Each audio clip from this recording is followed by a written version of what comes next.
Greetings! I wanted to do another video. I would like to say real quick, but it probably won't be.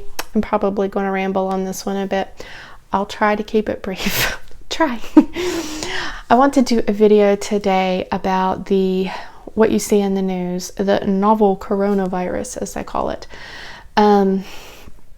First off, I encourage you to approach this prayerfully and without a lot of panic or fear. I don't think God wants us to be chasing our tails like a puppy dog in lots of fear.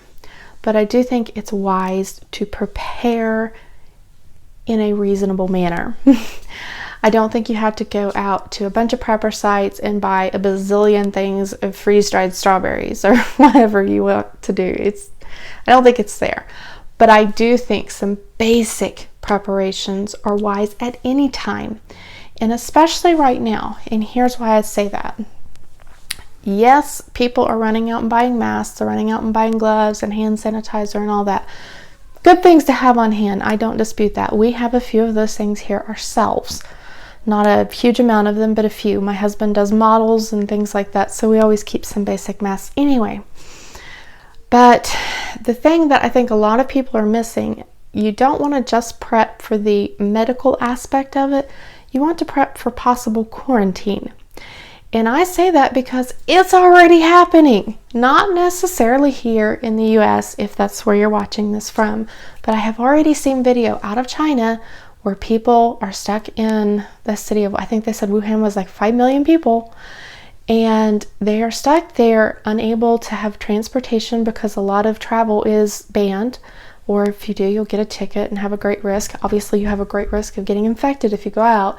But a lot of them are stuck without food. And they're like, we're running out of food. We're freaking out. Da, da, da, da.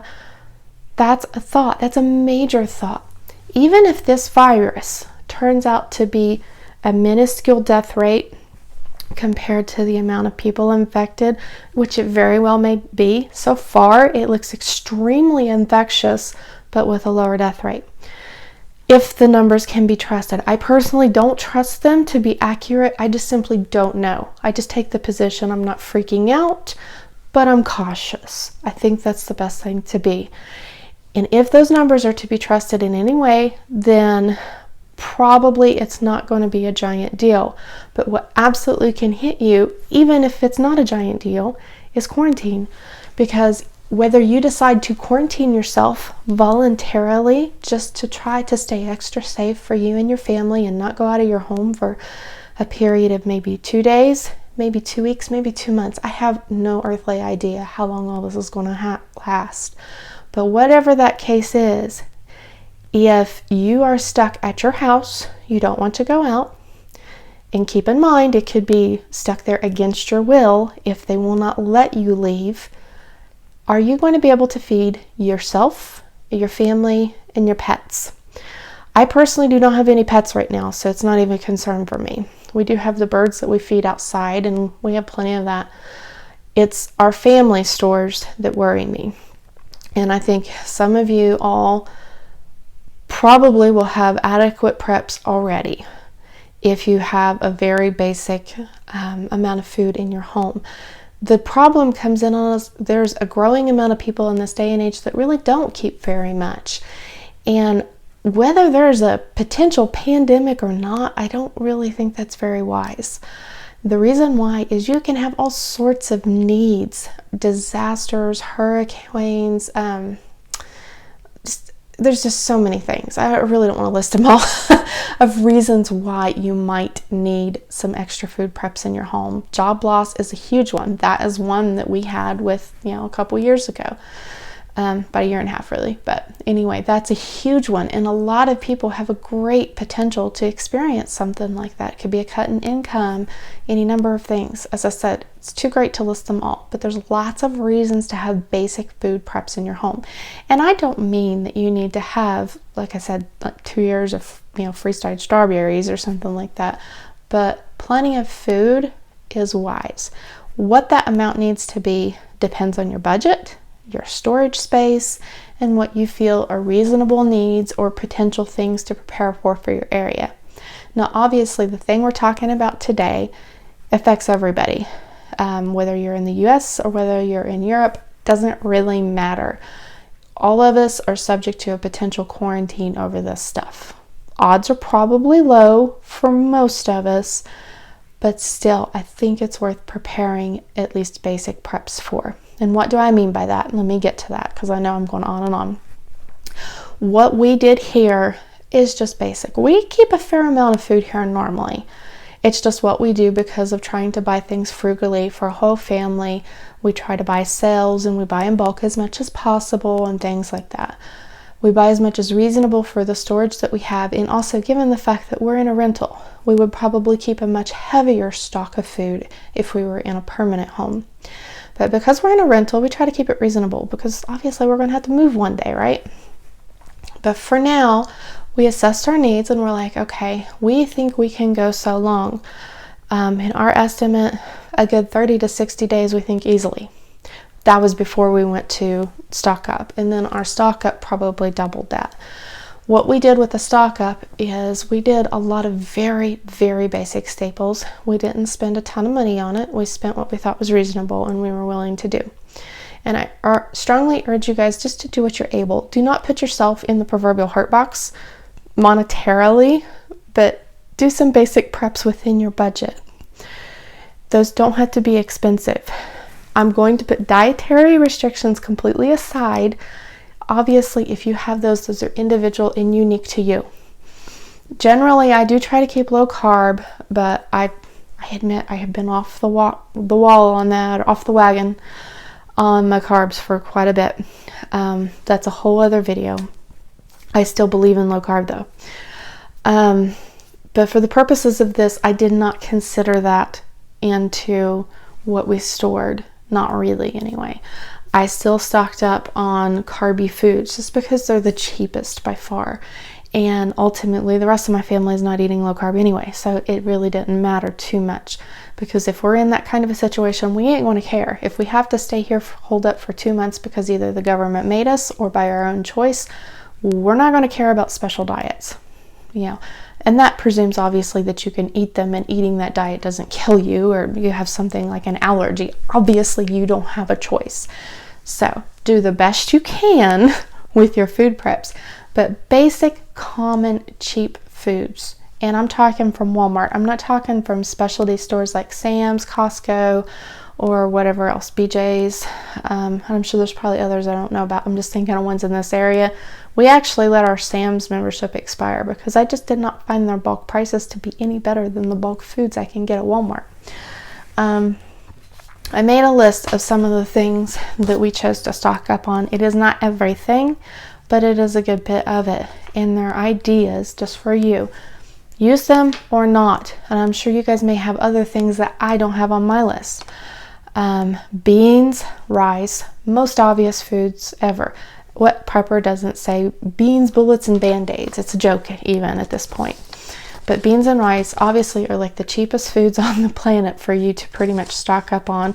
Beans give you plenty of protein and so forth. Yes, they're carby, but if you're without food, it ain't going to matter. Pasta is one obviously that's cheap. You can buy quite a bit of things like spaghetti quite cheaply. Canned meat I think is important just so you get plenty of good protein.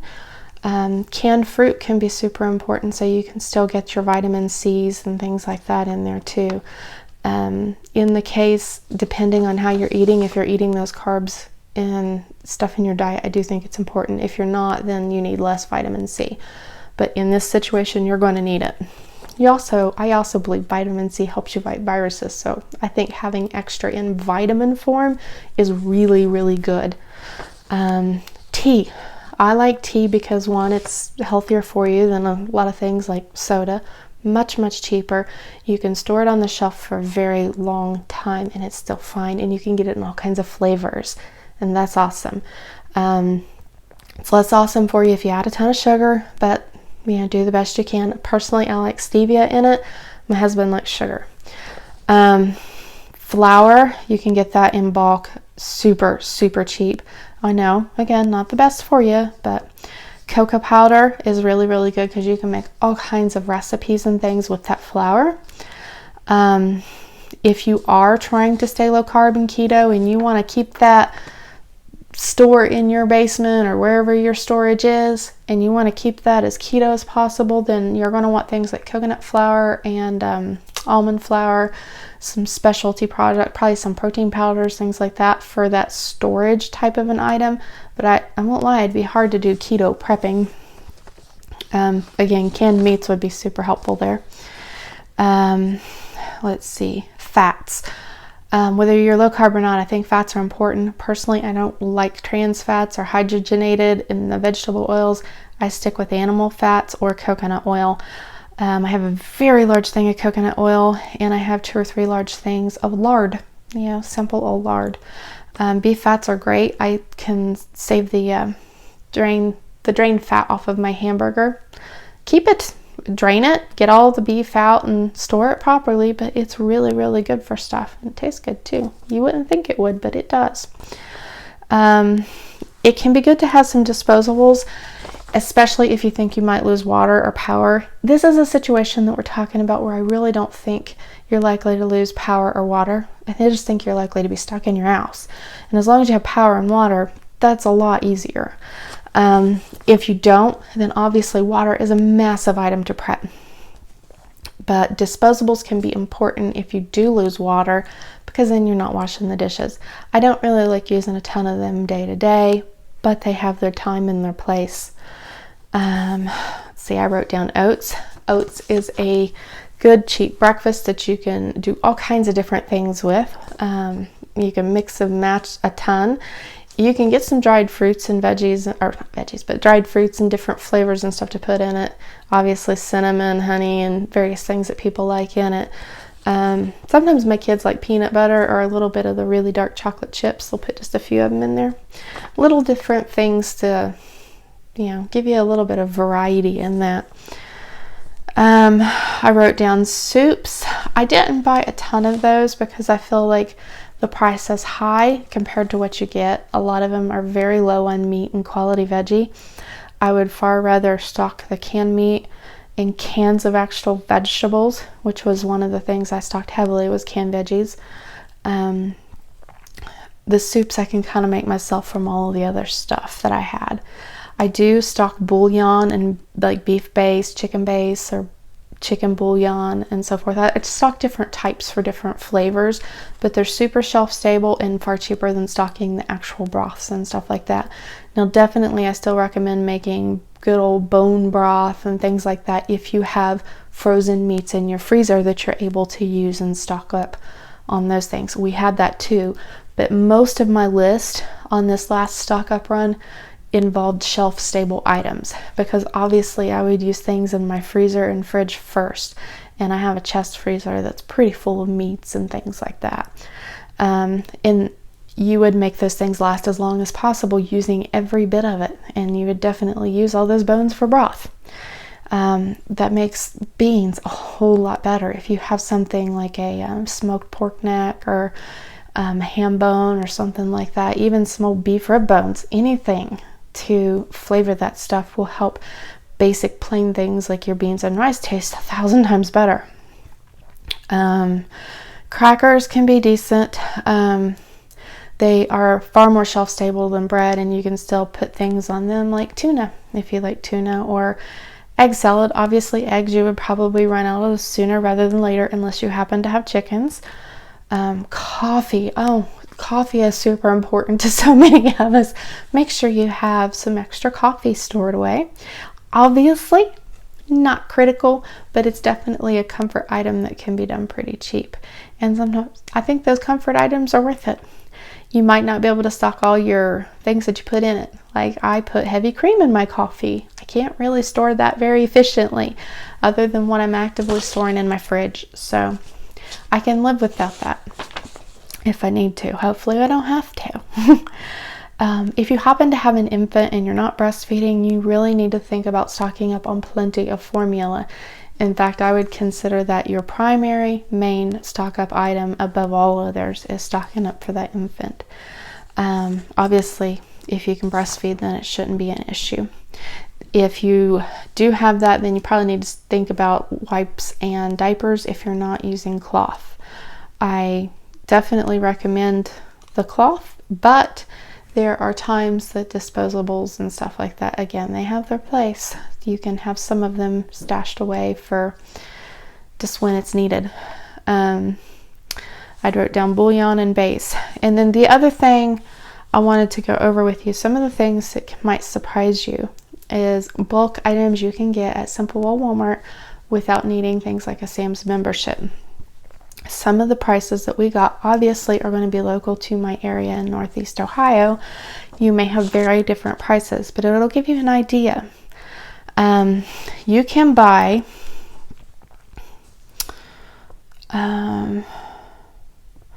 I'm looking here because I can't decipher that particular thing I wrote down. 10 pounds of rice, which is quite a lot of rice and would go a very, very long way. $5, $4.99 for a 10-pound bag of white rice. Great Northern beans for a 2-pound bag is $1.98. So basically $1 a pound on those.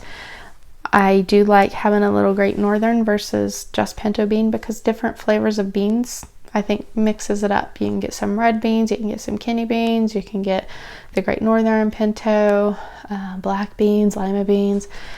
If you're eating beans very much, variety is helpful. The mega price or mega bag of beans that they have at Walmart, 20 pounds for $14.38. 20 pounds of beans is a lot of meals. A lot of meals for $14. You can get so many meals. Combine that with the super cheap rice. I mean, you can go and buy 20 pounds of that rice and you'll be spending $10. Buy that 20-pound bag of beans and that takes you to about $25. For $25, you have 20 pounds of rice and 20 pounds of beans. $25. Most of us can squeeze out an extra 25 here or there. And to get you an extra 20 pounds of beans and 20 pounds of rice, that's hard to beat. Think about that. You can get a 4-pound tub of lard for $5.94. That'll help you make breads and all kinds of other things. Obviously, there's some things that you can do without it. Like you can make bread without anything like that in it, but textures can be better if you have a little bit to work with. Grease your pan and all of that. 25-pound bag of sugar is $8.88, which for 25 pounds of it is not very much. And that is double what a 25-pound bag of flour is, or almost anyway. 25-pound bag of flour is $5.22. You can do so much with a 25-pound bag of flour for $5. That's just insane, the bulk that you get off of that for such a low price compared to other foods, obviously. Grant you, meats and stuff are so much cheaper and are so much more expensive. And meat that's the other thing I wrote down that I couldn't decipher. I wrote down 10-pound quarters. What I meant was the chicken leg quarters. A 10-pound bag of those is only $5.98. So if you're going to buy the meat to try to stock, that's super cheap price for meat per pound. It's a ridiculously low price. You can't buy the whole chicken for that, or the thighs by themselves you can't even buy for that. But just if you buy the leg quarter, $5.98 for 10 pounds. Like chicken breasts are way more expensive. And granted, we use a lot of chicken breast here, but that price is so much better. And then you'll have the bones to make broth with. All in all, some of those prices, and those are just a few of the things I wanted to highlight. Some of those prices are really outstanding. So if you could just spare $75, $100 on top of whatever your normal grocery budget is, you can get weeks there worth of food put away in storage. Yes, you should still use it and rotate it so it doesn't go bad, but that will give you some extra stores to be prepared for whatever life throws at you, whether it's a job loss or whether it's the pandemic coronavirus or novel coronavirus or whatever they want to call it. I think they're giving it the word novel to distinguish it from regular coronaviruses because there's very innocuous coronaviruses versus this new mean one. I've heard a lot of things, a lot of rumors about this virus, of whether or not it's weaponized or normal. I've heard everything from it being super innocuous to super deadly. I have no idea. I have no idea. Very little would surprise me. I am a very skeptical person with good reason. I don't really trust a lot of what I hear, especially in the media, nor the CDC. Someone pointed out that the CDC is really where a lot of this info comes from. I'm like, I don't trust them either, not even a little bit. So do your research, but don't fret over it. Pay attention to the news, be wise, but again, don't fret. What will be, will be, and I feel like God's got all this in control. I'm not fretting, I'm not worrying about it. He gave us a pretty good immune system. Those who have weak immune systems, I mean, I know that's tougher on you guys, and I know it's probably a lot more fearful, and you do need to take extra precautions. Just be careful, but I'm sure you probably are doing that anyway during the flu season. Cold and flu season can be mean too. We had here in our house, back at the beginning of January, a flu hit us. It was a mean one. Everybody keeps saying it's probably flu B, and given from the descriptions of the way it hit, I would agree. Didn't hardly hit me and my husband at all, but it hit the kids a lot harder, which is absolutely opposite of the way it normally does. Normally, those children of mine sail through every little bug that hits this house like it's nothing. It's easy peasy lemon squeezy. They're sick maybe a day, day and a half, and then they're fine again, and they barely seem affected. This one hit them hard. It had a lot of chest gunk and stuff like that to it. It was just a lot meaner, but they got over it. Praise God, they're healthy, they're doing great. It really didn't hit my husband and I very hard, and we usually have the poor immune systems. We go down hard. And speaking of that, that's one of the reasons I want to do this video, is because my husband and I believe that we had H1N1 back when that went around in like 08, 09. It hit us hard. Worst flu we've ever had by far. We were both sick, each one of us 3 to 4 weeks, and I mean sick, like you felt like you were on the edge of death or something. For us, it was horrible. It hit me so bad with the bronchitis on the heels of it that I coughed for weeks and weeks after that. I ended up having to have steroids to get past all the bronchitis that it left behind. It was a hard bug. Made you so nauseous. It was mean. But the impression that really left with me is, you hear about these things in the news, and at the time we heard about it and we're like, it's probably nothing. Don't worry about it. Don't pay attention. It won't affect us. We're not likely to get it. We'll go buy some extra hand sanitizer. I remember doing that. We went and bought extra hand sanitizer, but that didn't help.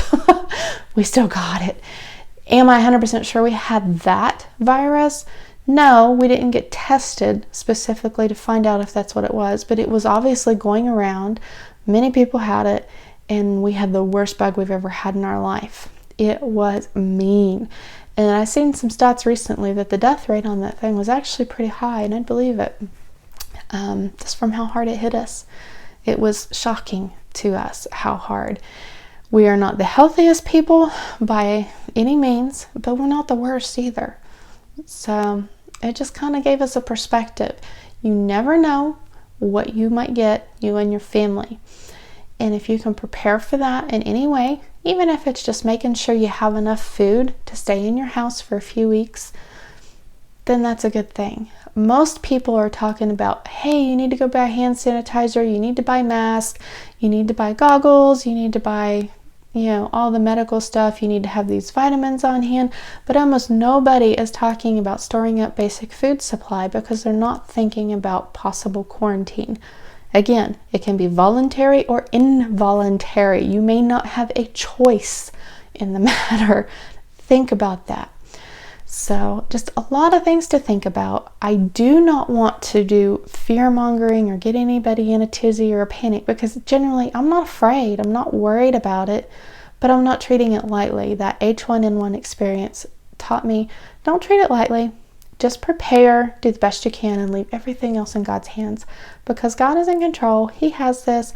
Nothing's going to happen to us that's not within His will and in His timing. So we just prepare, be as wise as we can, and go on from there.